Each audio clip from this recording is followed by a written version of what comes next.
And out of 10 friends, 8 had Xbox 360s and 2 had PlayStation 3s. But going back to the current topic at hand, that was the only time. That was the only time in which Xbox actually surpassed and beat PlayStation in the console wars. Only during that generation. And it was a great fucking system. I understand why. The Xbox 360 was really, really good. Great games on it. Service. The console itself was pretty solid. Except for the ring of death that would happen.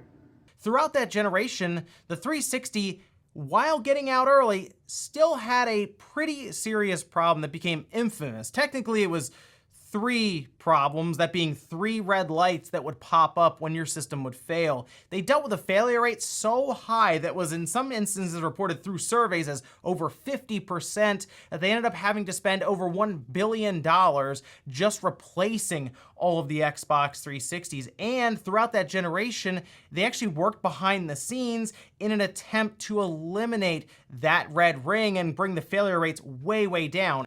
Now, fast forwarding, after that one generation in which Xbox did beat PlayStation, well, it's not surprising that they still find themselves in the same place where PlayStation just always outsells them, always outsells them, always outsells them.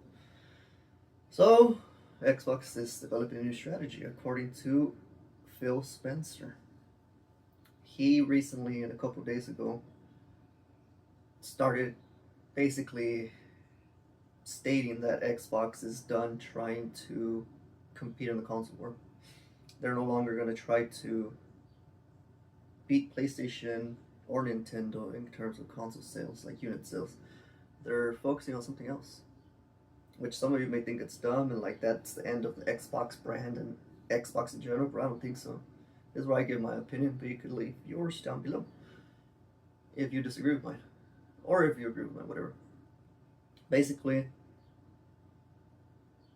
these guys are now focusing on what, in my opinion, truly matters, which is video game sales. So software. They're switching from an emphasis on hardware, and they're switching to an emphasis on software.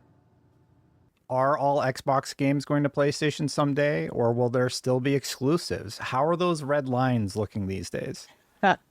We are finding that our games shipping on multiple platforms is a good thing for Xbox. It makes Xbox stronger. It lets us do shows like we did with Showcase with great games, give our game time